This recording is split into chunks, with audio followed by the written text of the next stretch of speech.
사람이 살아가면서 때로는 신중할 때는 신중할 수 있어야 되잖아요. 어저께 비가 와서 그래도 다행이었는데, 옛날에 그 불조심에 대한 그 광고를 할 때 그런 그 불조심을 강조하는 표어들이 있었죠. 꺼진 불도 다시 보자. 그런 슬로건들이 있어서요. 신중하게 좀 살아가는 것이 중요하다. 그런 의미겠죠. 지독하게 한 여인을 사랑하는 사람이 있었어요. 그런데도 여인은 그 남자에게 냉담합니다. 그런데도 불구하고 이 남성은 계속해서 냉담한 그 여인에게 대시했어요. 그렇게 되니까 점점 여인의 반응에 변화가 오기를 시작합니다. 그것을 알아차린 남자는 보다 더 적극적으로 그 여인을 사랑한다고 사랑을 고백을 했습니다. 그리고 오늘도 또 설레이는 마음으로 그 여인에게 문자를 보냈습니다. 그런데 이게 웬일입니까? 그 문자를 보낸 뒤 아무리 연락해도 연락이 두절되는 겁니다. 참 이상하다. 왜 그럴까? 하도 이상하게 되니까 이게 웬일인가 싶어가지고는 마지막 그 여인에게 보낸 문자를 다시 한번 확인해 보았습니다. 그런데 이거 어쩌면 좋습니까? 그 여인에게 이런 내용으로 문자를 보낸다는 게 받침자 두 개가 순서가 바뀌어져 버린 겁니다. 어떤 내용을 문자로 보내려고 했는가 하니까, 이렇게 당신을 사랑한다는 것은 정말입니다. 제가 당신을 사랑한다는 건 정말입니다. 라고 보내야 될 걸, 이렇게 당신을 사랑한다는 것은 절망입니다. 이렇게 보냈다는 것을 깨닫게 된 거예요. 정말과 절망은 그 받침자 두 개의 순서 바뀌어진 것 아닙니까? 그러니까 우리가 살아가면서 신중해야 한다, 신중한다는 것이 얼마나 중요한 것인가를 우리는 깨닫게 됩니다. 우리 복 받기 싫어하는 사람 아무도 없을 거예요. 다들 복 받고 싶어 하고, 또 누군가에게 복이 되고 싶잖아요. 복을 끼치고 싶은 마음도 우리들 마음속에 자리 잡고 있죠. 자, 여러분, 복을 받고 싶습니까? 복을 끼치고 살고 싶습니까? 둘 다 이렇게 이야기하면 대답은 뻔합니다. 둘 다 이렇게 나오면 지혜로운 사람이고, 되게 복 받고 싶다 이렇게 이야기를 합니다. 그게 나쁘지를 않죠. 그런데 중요한 것은 복을 받는 것으로 끝나서는 안 되겠죠. 복을 받았다고 한다면 누군가에게 꼭 복을 끼치는 그런 삶을 살 수 있어야 될 줄로 믿습니다. 우리는 복 하니까 복을 아주 우습게 여기는데요. 복에는 크게 두 가지 복으로 생각할 수가 있어요. 첫 번째는 복된 환경으로 주어지는 복이 있습니다.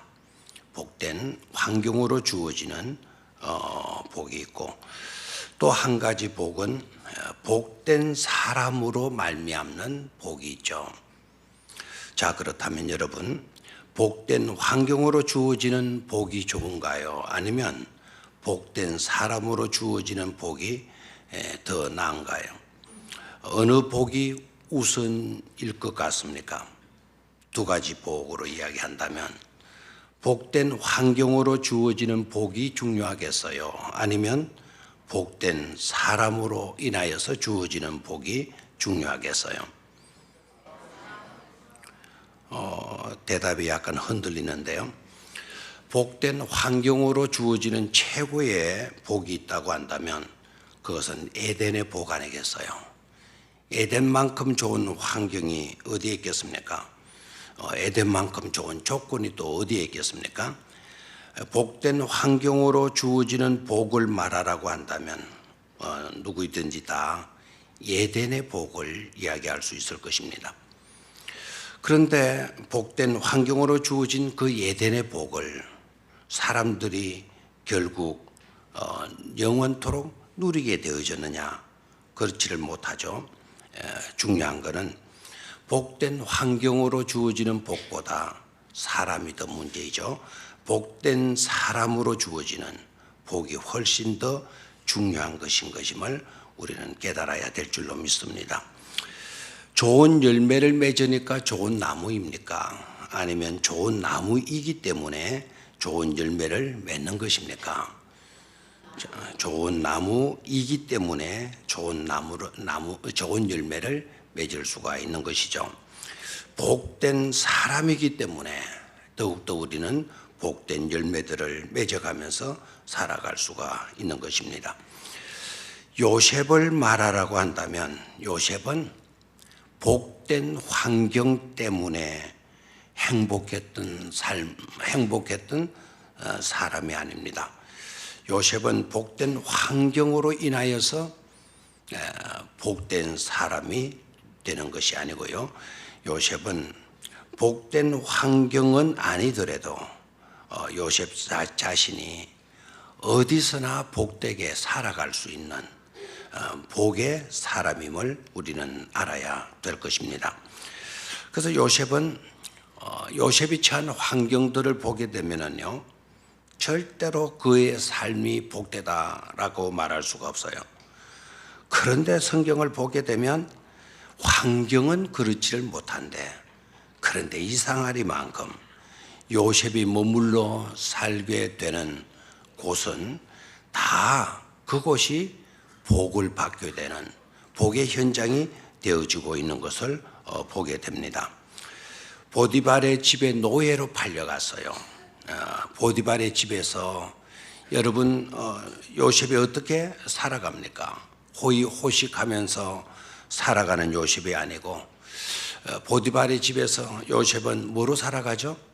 노예로 살아가지 않습니까? 그러는데 환경은 요셉의 입장에서 보게 되면 최악이라고 할 수가 있을 겁니다. 말이 노예지 사람 취급 받을 수가 없는 그런 것 아닙니까?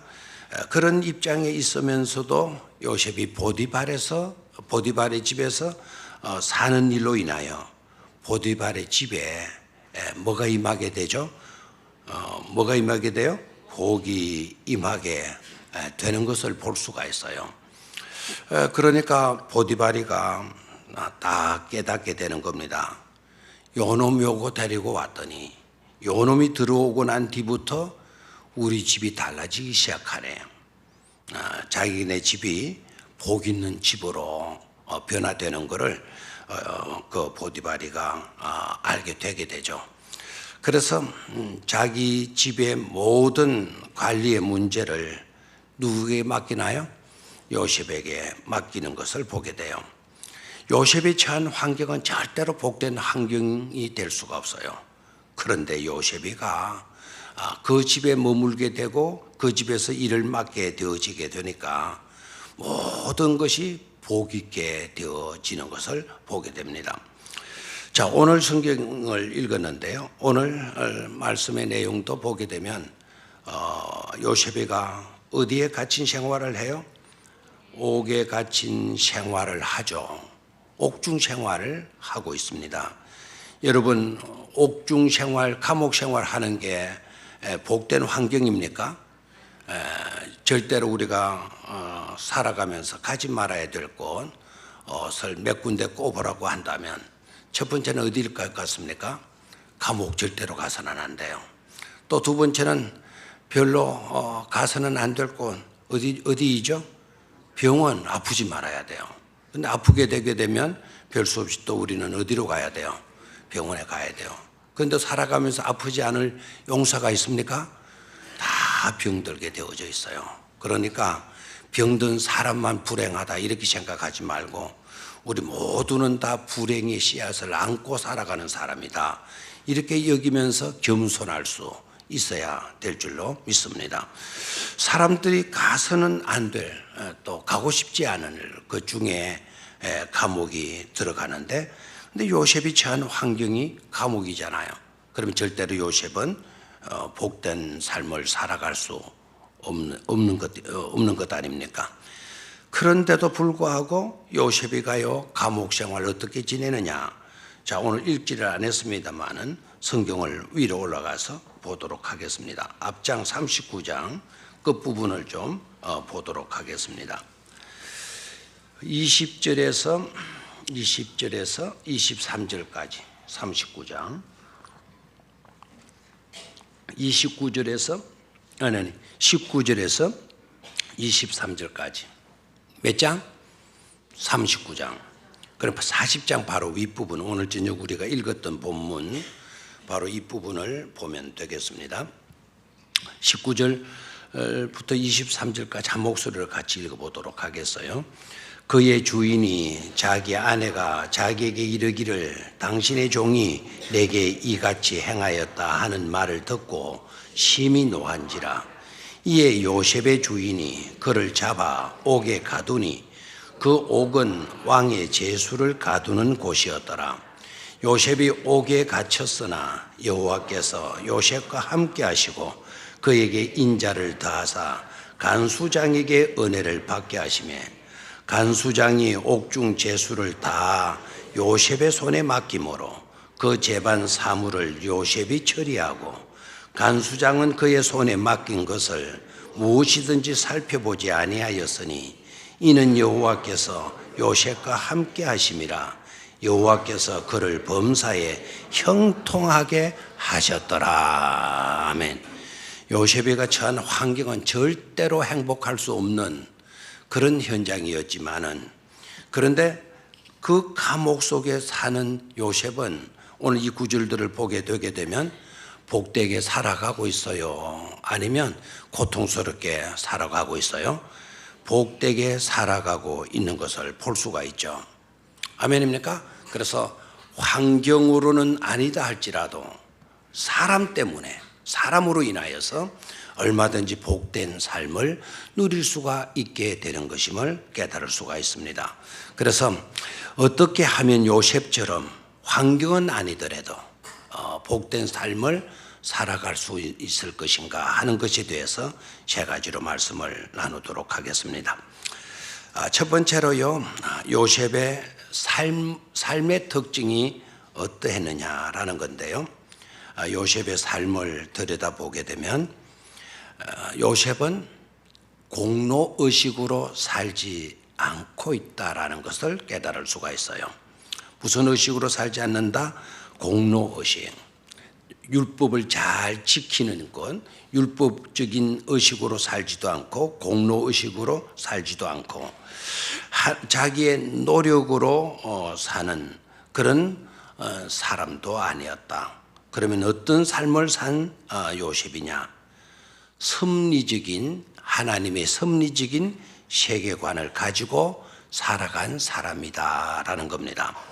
이게 바로 요셉이 환경은 아니더라도 복된 삶을 누릴 수 있는 첫 번째 비결인 것임을 우리는 깨닫게 되어지는 겁니다. 자, 어떤 세계관을 가지고 살았어요? 섭리적인 세계관을 가지고 살았다라는 겁니다. 다시 한번요. 섭리적인 세계관을 가지고 살았다라는 것. 자, 누구의 섭리? 하나님의 섭리.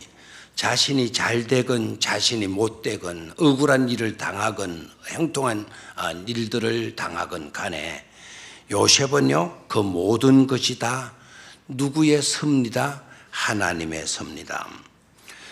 잘된 일에도 이것은 하나님의 섭리로 말미암은 것이다. 또 어렵고 힘들고 괴로운 일이 부딪히게 되게 되면 이것 또한 누구의 섭리이겠지?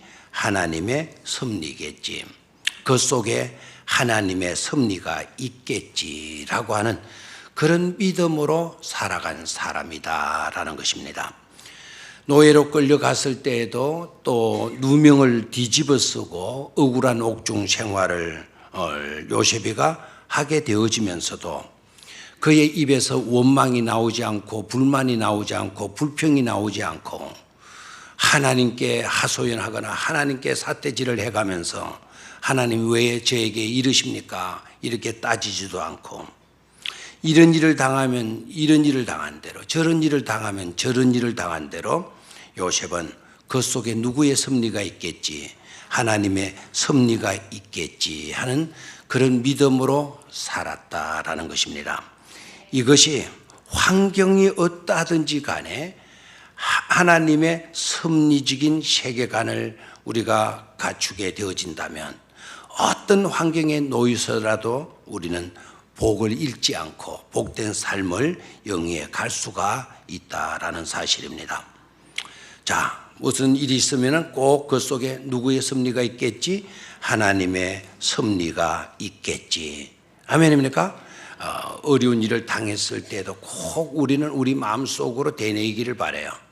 이 어려움이 있지만 오늘은 이 어려움이 있을지라도 이 어려움 속에는 누구의 섭리가 있겠지? 하나님의 섭리가 있겠지. 그런 믿음을 꼭 가지실 수 있게 되기를 바랍니다. 여러분, 팔자와 섭리가 같은 뜻일까요? 다른 뜻일까요? 팔자 소관이다. 우리가 잘 되거나 못 되거나 하게 되게 되면 네 팔자가 그런 걸 가지고 그래. 내 팔자가 고작 이 정도밖에 안 되어서 이러는 거야. 이럴 수도 있잖아요.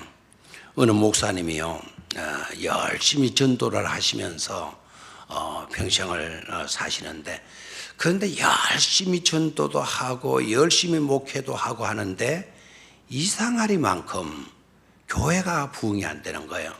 교회가 얼마나 답답해요. 아주 열심히 목회를 하시고 신방도 하시고 전도도 하시고 하시지만 교회가 부흥이 안 되는 거예요. 그래서 주일날 돼도 교인들이 안 나오니까 목사님이 설교를 하고 싶어도 교인이 있어야 설교를 하죠. 너무너무 답답한 것 아닙니까? 목사가 그때만큼 힘들고 어려울 때가 어디 있겠습니까? 그래서 이 목사님이 주일날 성도는 안 오고 하니까 전도지를 가지고 예배 시간에 전도하러 나가시는 거예요. 전도로 나가는데 서울에 가면 뭐 무슨 홍을동인가 홍일동인가 뭐 그런 곳이 있는 모양입니다. 그곳에 가서 전도를 하는 거예요. 그곳은 주로 어떤 곳인가 하니까 술집이 많이 널려져 있고 또 술집에서 일하는 여자들이 꽤나 있고, 그래서 이 목사님이 막 거기 가서 전도를 하니까 하도 거기 와서 전도를 하고 이렇게 하니까 그곳에 술집에서 일하는 여자들이 그 목사님을 이상하게 본 거예요. 전도지를 또 받은 술집 여자가 그 목사님에게 한마디 한 거예요. 목사님은 오늘이 주일인데 예배는 안 드리고 여기 와서 왜 전도지를 나눠주고 있습니까? 그러니까 이 목사님이 그 술집 여자에게 하는 말이 다 내 팔자라고 그렇게 이야기를 했어요. 그랬더니 이 술집 여자가 목사님도 팔자라는 말을 쓰십니까? 목사님도 팔자라는 말을 써도 되시는 것입니까? 이렇게 반문한 거예요. 그랬더니 이 목사님이요, 야, 그러면은 네 섭리라 하면 네 알아듣겠나? 해가지고 하나님 섭리가 어떠다가 네 알아듣겠나? 그래, 네가 너 알아듣기 쉽도록 내가 팔자다 그렇게 이야기를 했다고 하는 우스운 이야기도 있어요. 자, 여러분, 교회가 부흥되고 안 되고 하는 이거는 정말 애쓰고 수고한다고 되어지는 것이 아닌 줄로 믿습니다. 하나님의 은혜가 함께 해야만이 가능한 것이 하나님의 일인 줄로 믿습니다. 요셉이가 어떤 환경에 놓이든지 간에 그가 복된 사람이 될 수 있었던 것은 철저하게 나가 잘나서 내가 못나서 그런 의식으로가 아니라 내가 열심히 노력했기에 내가 열심히 율법을 지켜왔기 때문에가 아니라 철저하게 하나님의 섭리를 따르고 하나님의 섭리를 믿는 그 믿음 때문이었다라는 것을 우리는 명심을 해야 될 줄로 믿습니다. 어떤 환경에 있어든지 우리가 하나님의 섭리를 받아들이고 그 하나님의 섭리를 믿게 되어진다면 요셉처럼 어떤 환경에 처하든지 간에 우리는 복된 삶을 살아갈 수가 있는 것이다 라는 것입니다. 두 번째로 요셉의 삶의 특징은 어떤 것으로 말할 수가 있는가 하니까 적극적인 인생을 산 데서 그는 환경을 초월한 행복을 누릴 수 있는 그런 자가 되어졌다라는 것입니다. 자, 어떤 인생이요? 적극적인 인생. 다시 말하면 어떤 일을 감당함에 있어서도 주도적인 태도를 잃지 않고 있는 것입니다. 이 주도적인 태도를 잃지 않는 거예요. 자, 보디발의 집에 들어가서도 노예로 팔려서 보디발의 집에 온 것 아닙니까? 그랬는데도 요셉은 주어진 일들을 잘 해요, 안 해요? 잘 하게 되는 것을 우리는 성경을 통해서 보게 되죠. 감옥 속에 들어갔어요. 억울하게 들어갔어요.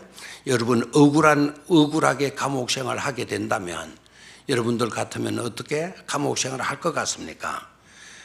나는 억울하게 감옥에 들어왔다고 원망하면서 불평하면서 감옥 생활을 아주 힘들게 해가게 될 것 아닙니까?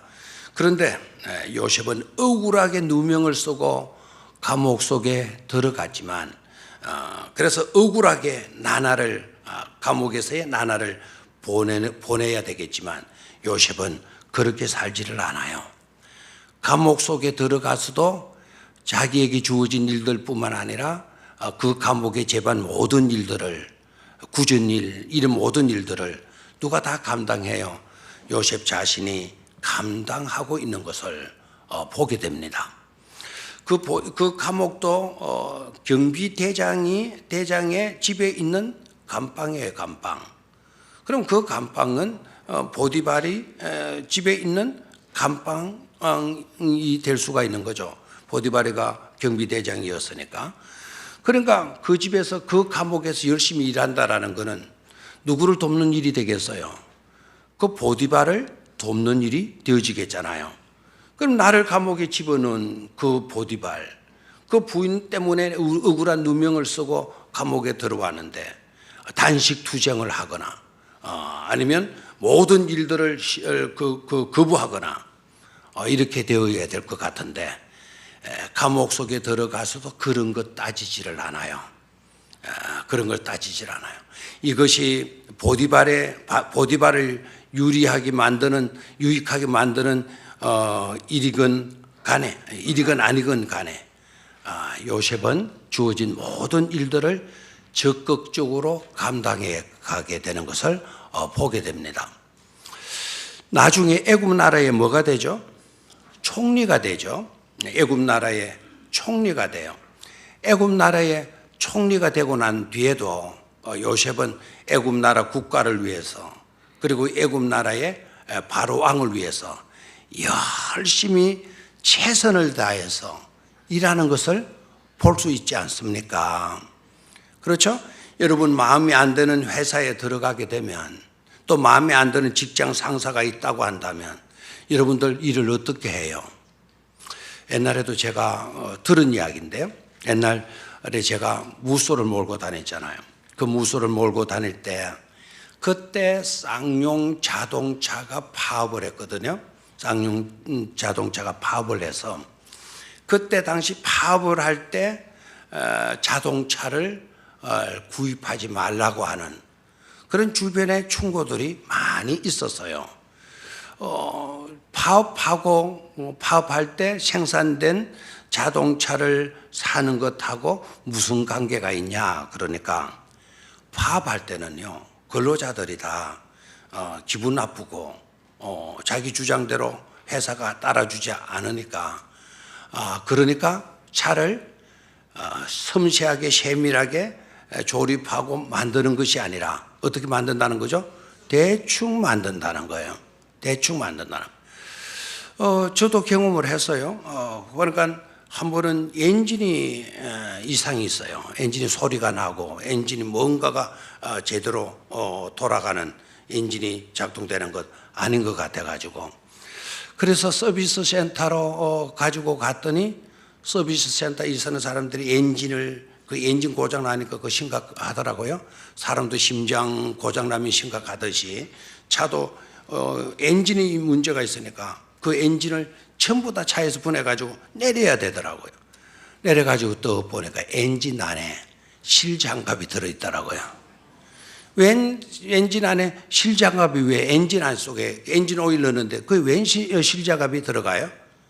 기분 나쁘니까 일한 만큼 돈 안 주니까 파업을 한 거예요. 파업을 하고 파업이 빨리 또 이렇게 협정이 안 되니까 그 하다가 뭘 집어넣어 버려요? 장갑을 벗어가지고 집어넣어 버려요. 사람이 그래요. 사람이. 근데 요셉은요 그런 짓 해요 안 해요? 그런 짓 안 해요.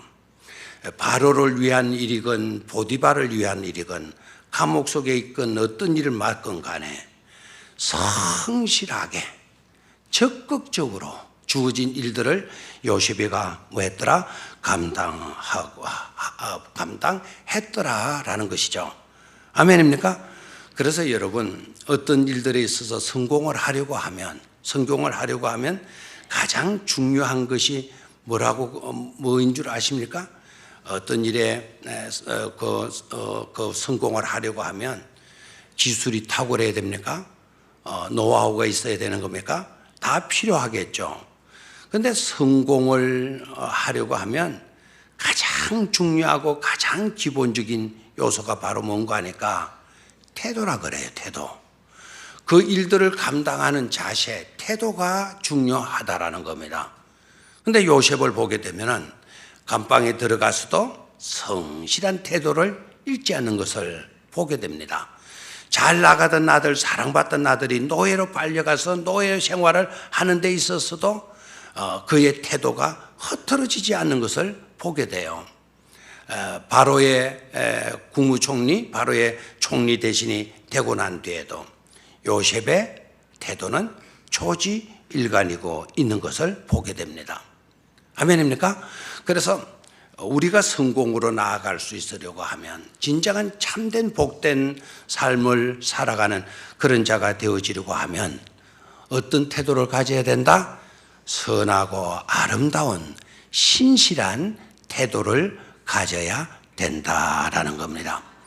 좀 똑똑하지 못하더라도 좀 능력이 부족하다 하더라도 성실한 태도, 적극적인 태도 이것만큼은 우리가 절대로 잃어버려서는 안 된다라는 것이죠. 어느 사람이 물었습니다. 이 세상에서 가장 중요한 시간은 언제일까? 이 세상에서 가장 중요한 때는 언제일까? 라는 질문을 했더니 거기에 대한 바른 대답, 가장 중요한 시간은 언제일까요? 바로 지금이다. 현재, now, 지금이다. 지금. 그러면 가장 중요한 사람은 어떤 사람이냐? 가장 중요한 사람은 어떤 사람이냐? 거기에 대한 대답은 뭘까요? 지금 당신이 만나고 있는 사람이다. 지금 당신이 만나고 있는 그 사람이 너의 삶에 있어서 가장 중요한 사람이다 라는 거예요. 됐습니까? 그러면 가장 중요한 일은 뭐냐? 가장 중요한 일은 뭐냐? 지금 바로 만나는 그 사람에게 최선을 다하는 것이 가장 중요한 일이다라는 말을 해요. 자, 여러분 그 말을 기억하고요. 그 말을 딱 기억하고 전제를 삼고 요셉을 딱 생각해 봐요. 요셉의 삶이 어땠냐? 요셉이 처한 바로 그 시간에 요셉이 만나고 있는 바로 그 사람에게 요셉은 최선을 다하는 그런 삶을 살고 있잖아요. 아멘입니까? 보디발의 집에 있을 때에는 지금 그가 만나는 보디발을 위해서 최선의 일을 감당하고요. 요셉이가 감옥 속에 갇혀 있을 때에는 감옥 속에서 만나는 술 맡은 관원장, 떡 굽는 관원장, 그 감옥 감방에서 만나게 되었는데 그 만나는 사람들에게 그들을 위해서 최선의 일을 감당해 주고 있지 않습니까? 아멘입니까? 그 일 때문에 나중에 바로는 아니었지만 나중에 바로 왕에게 발탁되어지는 그런 기회를 얻게 되고 또 바로 왕에게 발탁되어졌을 때에는 지금 그가 가까이 만나고 있는 바로를 위해서 최선의 일을 감당하잖아요. 그것이 바로 축복된 사람의 성공 비결인 것임을 깨달을 수가 있는 줄로 믿습니다. 자, 제가 여러분들에게 지금 묻습니다. 여러분에게 가장 중요한 시간은 언제라고요? 지금 이 시간. 그러면 여러분들에게 가장 중요한 사람은 지금 누구이다? 지금 여러분들이 만나고 있는 사람이다. 누구를 만나고 있나요? 바로 저죠. 저에게서 중요한 사람은 누굴까요? 바로 여러분들이에요. 여러분 가까이 있는 사람이 가장 소중한 사람이죠. 자, 그러면 여러분들에게서 가장 중요한 일은 뭡니까? 지금 내 곁에, 내 앞에 만나고 있는 사람을 위해서 어떻게 하는 것? 최선을 다하는 삶. 그런 삶이 복되고 그런 삶이 성공적인 삶이 되어진다라는 사실입니다. 자, 마지막 세 번째로 어떻게 하면 성공적인 삶을 살게 되는 것인가? 요셉은 성취 중심의 삶을 살려고 하기보다는 관계 중심의 삶을 살려고 했다라는 겁니다.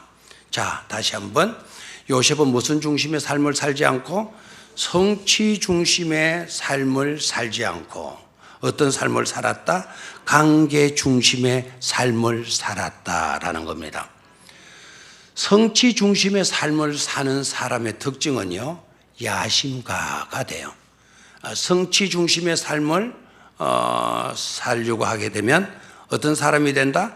야심가가 된다. 여러분 살아가면서요, 여러 사람을 가까이 하고 친분 있게 사이좋게 아름다운 믿음의 교제를 나누면서 이렇게 만나고 살아야 되겠지만은요, 정말 조심해야 될 사람이 누구인가 하니까 야심가를 만나면 위험해요. 어떤 사람 만나면 위험하다? 야심가, 야욕에 불타는 사람. 이런 사람은 자기가 어떤 꿈을 성취하는 데만 목적을 두고 있기 때문에 그 목적 달성하는 데 있어 필요하면 가까이 해줘요. 그런데 목적 달성하는 일에 있어서 하나도 도움이 안 되면 언제라도 등지고 돌아설 사람이에요. 사람을 어떻게 보게 되면 자기 야욕을 위해서 사람을 이용하는 사람이라 이렇게 말할 수가 있어요. 그래서 저와 여러분들이요, 절대로 살지 말아야 될 삶은 야심가로 살아서는 안 돼요. 야욕이 넘치는 그런 삶을 살아서는 안 돼요. 그런 삶을 살게 되면 내 목적은 이룰 수 있을는지 모르지만 남들을 공경에 빠뜨릴 수가 있어요. 남들에게 심각한 상처를 안겨줄 수가 있어요. 남들을 어려움에 빠뜨릴 수가 있어요. 남들을 어려움에 빠뜨리고 내가 성공한들 뭐 하겠습니까? 절대로 우리는 어떤 삶을 살지 말자? 야욕에 사로잡힌 삶을 살지 말자라는 거예요. 그런 사람들의 특징은 성취 중심이에요. 어떤 일을 이루는 데만 목적을 갖고 사는 사람이에요. 자, 요셉이가요, 성취 중심의 삶을 살았다고 한다면, 만약에 가정을 해봐요. 요셉이가 성취 중심의 삶을 살고자 했다면 보디발의 아내의 유혹을 떨쳐버리지 않았을 것입니다. 오히려 보디발의 부인의 유혹을 받아들여 가지고 노예 신분에서 오히려 벗어나려고 했을 것입니다. 그런데 보디발은요, 성취 중심의 삶을 살고자 했던 사람이 아니에요. 다시 말하면 야심가가 아니었어요. 야욕에 사로잡힌 사람이 아니었어요. 그렇다면 요셉은 어떤 삶을 산 사람이냐? 관계 중심의 삶을 산 사람이다. 자, 이 관계 중심의 삶을 살았다는 말은 무슨 말인가 하니까 하나님 중심의 하나님과의 관계 중심을 중요시하고 산 사람이었다라는 거예요. 찾아온 기회를 자기의 비전을 성취할 수 있는 그런 꿈을 이룰 수 있는 그런 기회가 왔다 하더라도 하나님과의 관계성을 깨트릴 수가 없는 거예요. 그래서 하나님이 보신다. 하나님이 우리를 지켜보고 계신다. 그래서 하나님과의 그 관계성을 중요시 여겼기 때문에요. 오히려 보디발의 아내의 미움을 사게 되게 되고요. 온갖 누명을 뒤집어 쓰게 되게 되고 그 일로 인하여서 감옥, 쓰라린 또다시의 감옥 생활을 할 수밖에 없었던 것이죠. 그러나 여러분 아셔야 합니다. 그런 방법으로 어떤 일들은 성취하지 못했다 할지라도 하나님과의 관계성을 지켜가게 되니까 누가 책임지는 삶이 되어지더라? 하나님께서 책임져 주시는 삶이 되어지더라라는 것 아닙니까? 그렇죠? 내가 자기 자신이 성취의 야욕에 사로잡혀서 그와 같이 살았다고 한다면 자기는 오히려 실패자가 되고 말았을 거예요. 하나님과의 관계성을 중요시 여기는 그의 삶의 원칙을 지켜갔더니 결국에 가서는 감옥 생활에서도 풀려나게 만들고 오히려 그 일을 계기로 해서 애굽 나라의 뭐도 되고 총리도 되고 그리고 요셉이 하는 모든 일들 속에 하나님이 함께 해주심으로 요셉의 삶은 형통한 삶이 되어질 수가 있게 되어진 것이죠. 그러나 누가 책임져 주셔요? 하나님이 책임져 주시더라. 왜 하나님께서 책임져 주셨나요?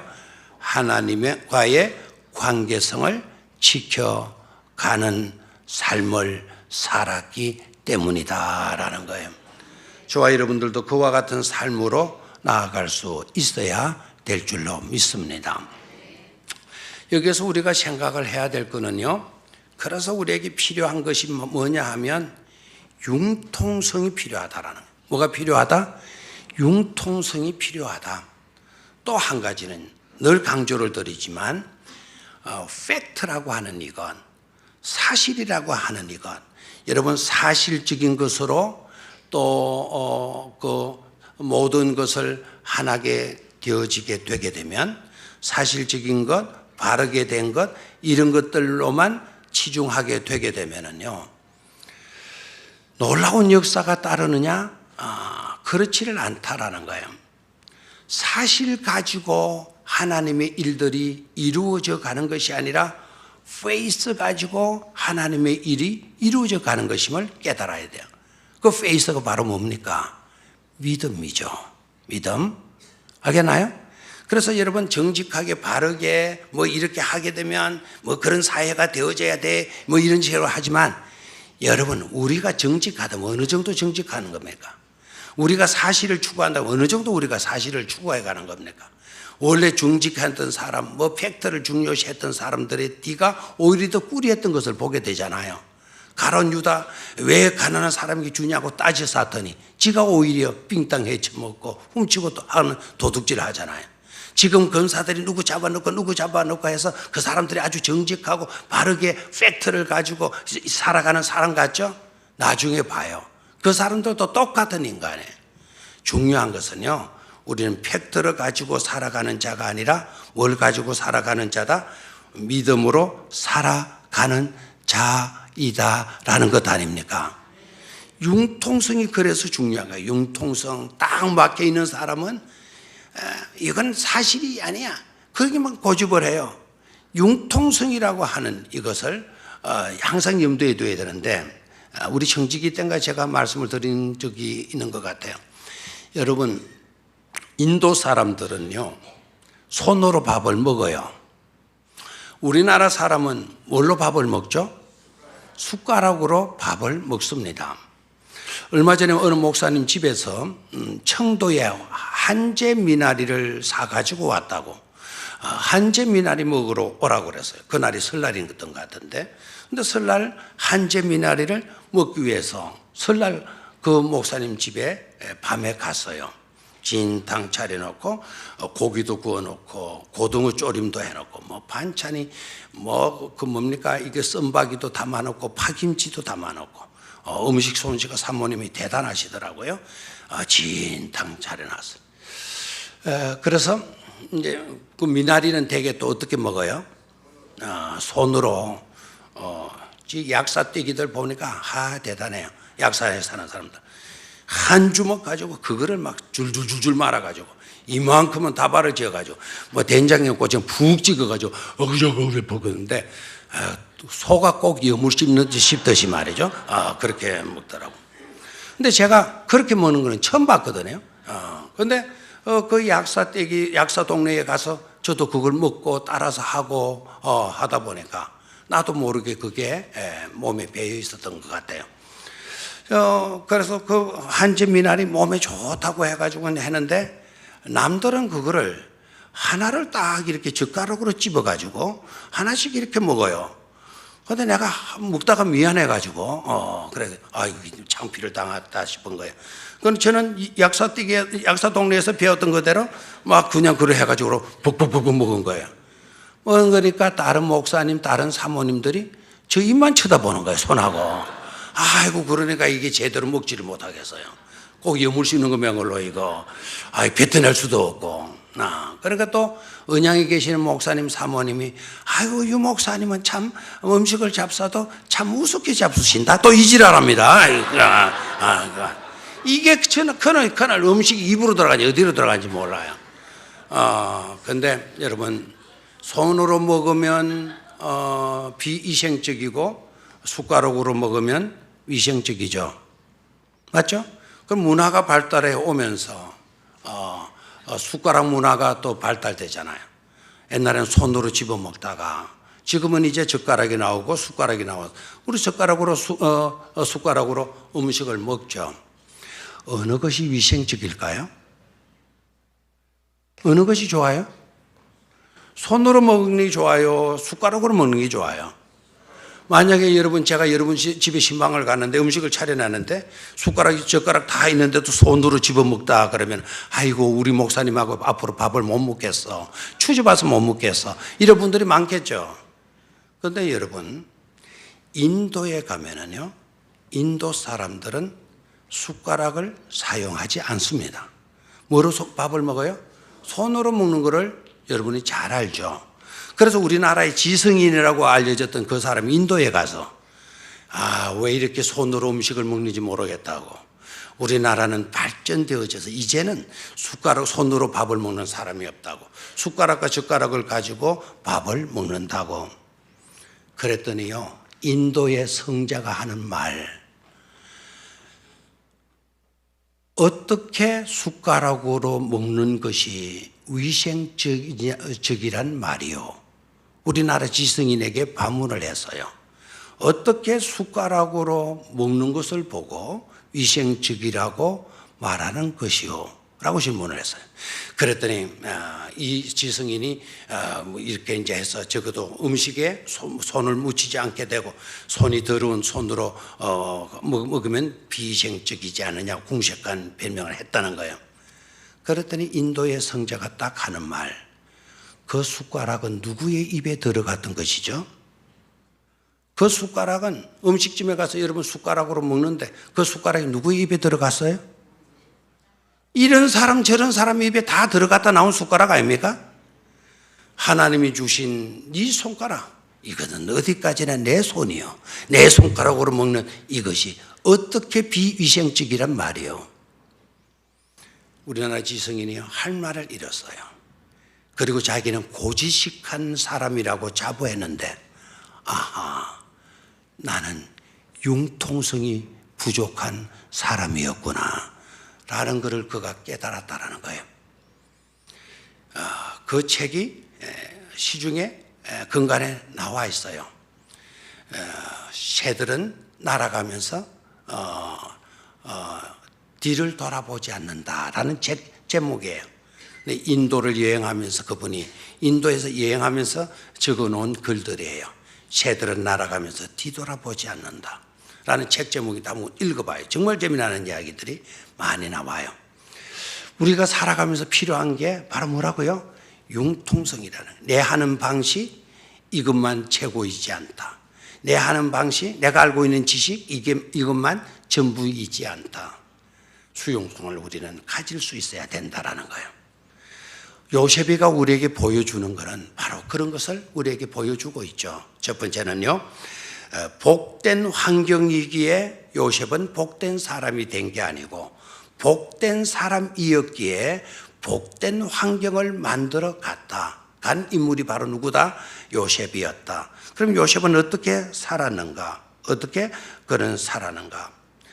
자기 노력, 공로의식, 율법적 의식 이거 내세우지 않고 모든 것을 하나님의 섭리로 여기는 세계관을 가지고 살았기 때문이다. 그렇죠? 두 번째는 적극적인 태도를 잃지 않았다. 그렇죠? 성공의 비결은 능력보다 기술보다 어떤 노하우보다 더 중요한 것은 뭐에 있다? 태도에 있다. 아멘입니까? 그래서 자기가 만나는 사람, 자기가 지금 맞이하고 있는 이 시간에 만나고 있는 그 사람을 위해서 항상 최선을 다하는 그와 같은 삶을 요셉이가 살았기 때문이다라는 것. 세 번째는 성취 중심의 삶이 아니라 관계 중심의 삶을 살았기 때문에, 환경 때문에가 아니고 요셉 사람 자체 때문에 행복할 수 있었다라는 것을 오늘 제 말씀을 드립니다. 저와 여러분들이 이와 같은 요셉을 닮아갈 수 있게 되기를 주의 이름으로 축원합니다. 하나님 아버지, 우리